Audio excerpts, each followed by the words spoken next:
Hola, ¿cómo están todos y todas?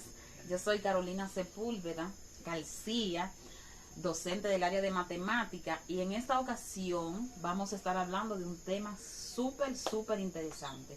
Este tema es súper importante, además de interesante, es súper importante. ¿Por qué?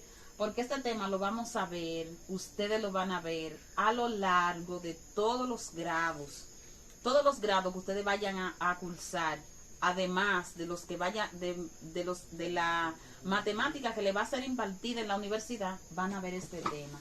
Este tema es el teorema de Pitágoras. Ustedes dirán, ¿y quién es Pitágoras? Pitágoras fue un matemático y filósofo griego. Es considerado el primer matemático puro.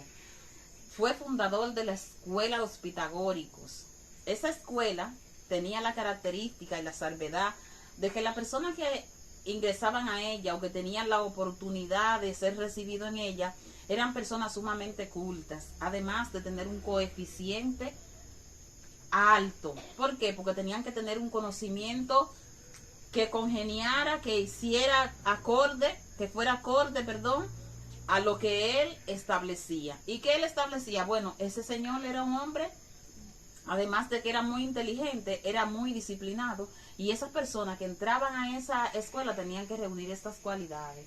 El señor Pitágoras, como le podemos llamar desde este momento, el señor Pitágoras, nació en la isla de Samos, en la antigua Grecia, y vivió en los años desde el 570 al 490 antes de Cristo. Este señor vivió en diferentes países, pero nos vamos hoy a concentrar en lo que él estableció.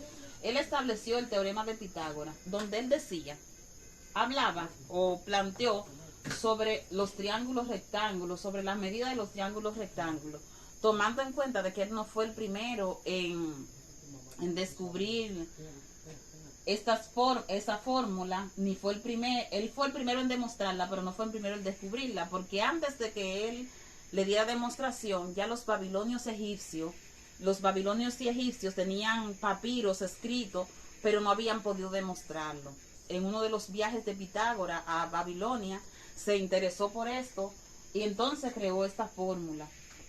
Esta fórmula que ustedes la van a conocer y la van a descubrir a lo largo, como ya le había dicho, de todos los grados, establece que la suma de la medida de los catetos en un triángulo rectángulo, la suma de la medida de los catetos en un triángulo rectángulo va a ser igual a la hipotenusa.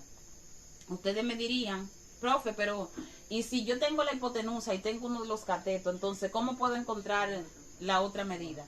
Bueno, esa medida yo la puedo encontrar haciendo la diferencia.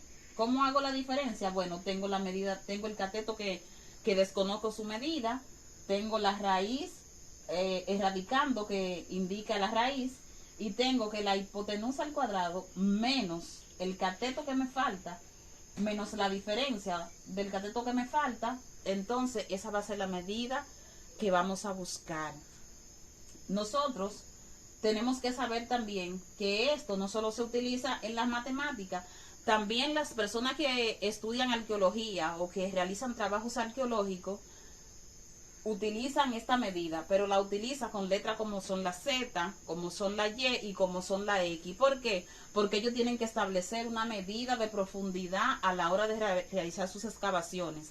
También esta fórmula, entonces, como les decía, en cada figura que ustedes puedan ver, sea un triángulo, rectángulo, sea un cuadrado, ustedes pueden ver que podemos utilizar la fórmula para encontrar la medida de sus lados.